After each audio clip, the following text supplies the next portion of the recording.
Welcome to Studygram CSE. Today we are going to learn about Article 14 and its related concepts that are equality before law and equal protection of laws. And this video is going to be in both Hindi and English. So let's start. Article 14. So it says that state shall not deny any person equality before law and equal protection of laws. First of all, what is state?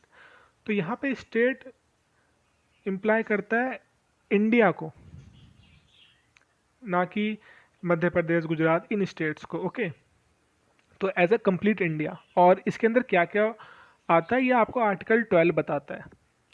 And person, person यहाँ पे दोनों को include करता है, citizens को भी और aliens को भी, यानी जो इंडिया के सिटीजन्स हैं और जो दूसरे देश से इंडिया में आए हैं उनको भी इंडिया क्या डिनाई नहीं करेगा, equality before law and equal protection of loss. What is equality before law? Let's see it. Equality before law owes its origin to the Dacian concept of rule of law. So, rule of law का मतलब क्या? Rule of law का मतलब है that law is equally applicable to all manner of people irrespective of their social, economic, legal और political status.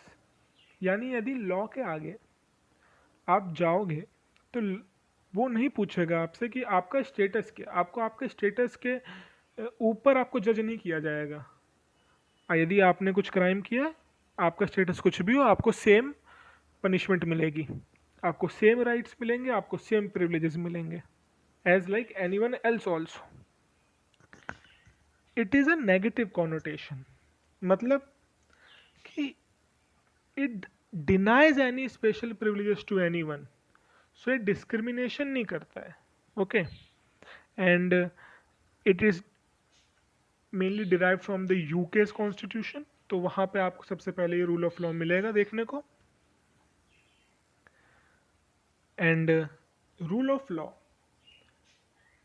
Goes forward in the form of lex rex, यानी कि the law is king, law के ऊपर कोई नहीं है। There is no man above law, nemo est supra legem, यानी law is supreme.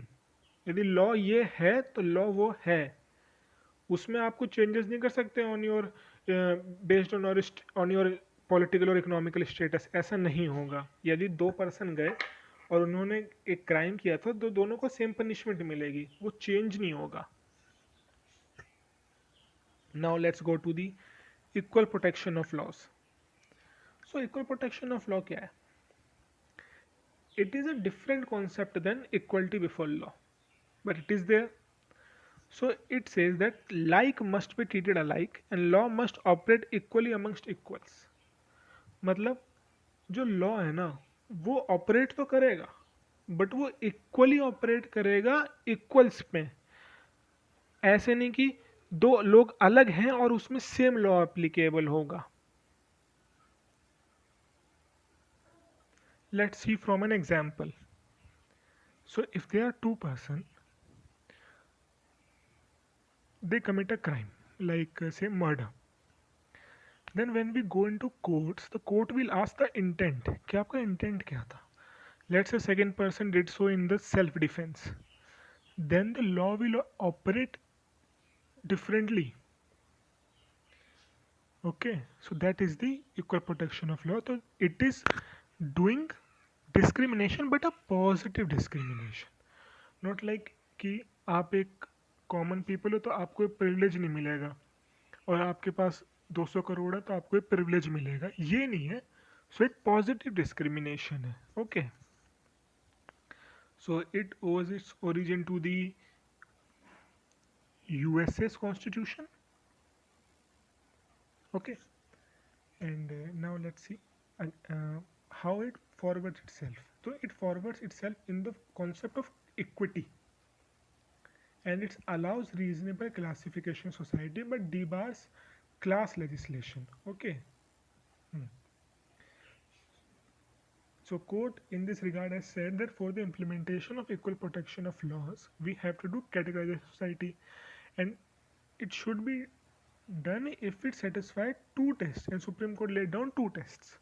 that is the categorization so form should be homogeneous unit, so it should be homogeneous, it should not be like आपने जगह जगह से लोगों को इकट्ठा करा और यहाँ डाल दिया, it should not be like that. And second one is that आप जो homogeneous unit बना रहे हो उससे एक objective secure होना चाहिए. यदि दोनों टेस्ट सेटिस्फाई होंगे तो फिर आपका reasonable classification, otherwise it will be a class legislation, और क्लास लेजिस्लेशन अलाउड नहीं है. Now let's see some exceptions to equality before law. तो इक्वलिटी बिफोर लॉ के एक्सेप्शंस क्या हैं? जैसे कि आर्टिकल 361 जो सम प्रिविलेज देते हैं to president governor, some parliamentary privileges and some diplomatic immunity.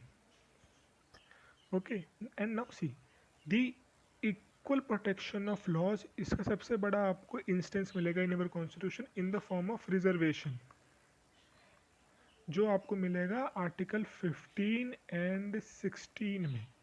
Okay, सो वो हम देखेंगे बाद में. So let's summarise article 14. That article 14 कहता है कि स्टेट, जो आर्टिकल 12 का स्टेट है, वो किसी भी पर्सन को, यानी चाहे सिटीजन हो चाहे एलियन हो, इक्वलिटी बिफोर लॉ, यानी लॉ के आगे उसको डिफरेंट ट्रीट नहीं करेगा, और इक्वल प्रोटेक्शन ऑफ लॉज की like will be treated alike. Okay, so I hope you understand it, and if you like it then subscribe it, and thanks.